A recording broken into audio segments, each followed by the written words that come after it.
Ngayon Sabado, kaya tumulong na tayo magpintura dito sa bahay.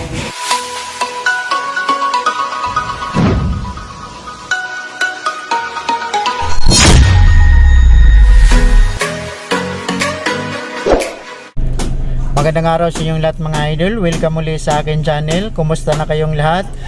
Siguro nagtataka kayo kung bakit ang tagal natin na hindi nakapag-upload ng ating bagong video. Hindi na tayo nakapag-vlog, hindi na rin tayo nakapag-rides, no? At ito nga yung dahilan mga idol. Nagpagawa kasi tayo nito ang ating munting tahanan.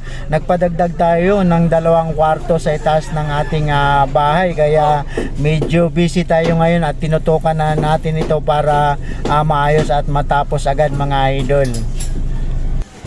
Kahit sa puntong ito ay naglib muna tayo sa ating trabaho para matutukan nating maigi ang paggawa or construction nitong pinagawa natin na karagdagan na 2 kwarto sa itaas or second floor nitong ating tahanan. Kaya hanggat maaari ay paspasan talaga ang trabaho mga idol para matapos na agad habang tagaraw pa at hindi pa dumarating yung tagulan. Kasi alam naman natin mga idol na napakahirap magpatrabaho o magtrabaho kapag tag-ulan na, di ba? So ang sukat nga pala sa pinagawa natin yan mga idol ay 6 meters by 4 meters. So yun yung kabuuang sukat ng haba at lapad niya at yan ang paghahatiin sa 2 kwarto mga idol. At sa materials nga pala nga binili natin dyan mga idol ay bumili tayo ng 15 pieces na 1/2 na plywood para sa ginawa natin na forma dyan sa mga biga niya at pati na rin sa sahig ng slab niya, no? At sa mga kahoy naman na coconut lumber na ating ginamit na pang suporta dyan ay nakabili tayo ng kulang-kulang humigit kumulang sa 300 pieces na pinaghalong 2x2x12 at 2x3x12 na coconut lumber mga idol. At sa iba pang mga materyales gaya ng mga bakal, simento at buhanging graba ay nakalimutan ko na mga idol ang exact na bilang. At dito nga makikita natin na nagawa na rin yung 2 kwarto na pinapagawa natin, nasintadahan na at may bubong na rin, napalitadahan na at yan nga kasalukuyan na pinipinturahan at tumulong na nga tayo sa pagpintura mga idol. At pasensya na nga pala at hindi na natin na-videohan yung kanilang pag-asintada ng mga hollow blocks dyan. Pati na rin yung paggawa nila sa bubungan, yung paggawa nila ng steel truss. So wala na tayong ginamit nga kahoy dyan mga idol, kundi puro na yan na mga hollow blocks, simento, bakal.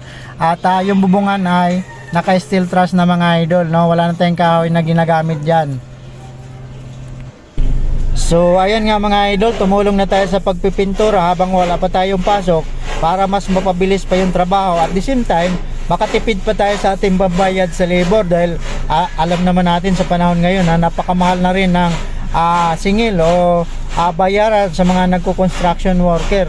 Dahil siyempre nakakahiya naman na babaratin natin ng bayad dahil alam naman natin na napakabigat din ang trabaho bilang isang construction worker, di ba?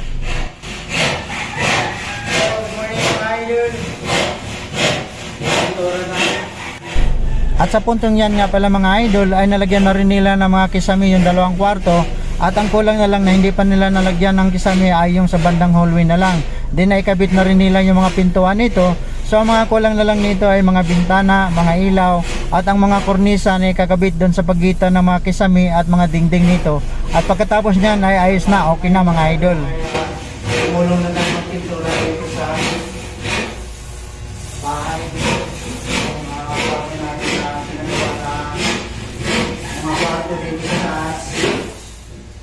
So ngayon puntahan naman natin yung unang kwarto at silipin naman natin yung pinagawa natin ni Kuya na cabinet para sa mga damit. At yan makikita natin mga idol na malapit na ito matapos. At yan po si Kuya yung ating inutusan na gumawa ng ating mga cabinet, no? So ayan, so mula dito ay bababa tayo at silipin naman natin yung ating electrician sa baba na nagkabit ng bago natin na panel board para sa ating kuryente. Dahil nagpalit nga tayo ng bagong panel board, gawa nga ng nagdagdag tayo ng mga bagong circuit breaker, no mga idol, para doon sa 2 kwarto sa taas. So ayan, kinabit na po ng ating guwapo na electrician mga idol.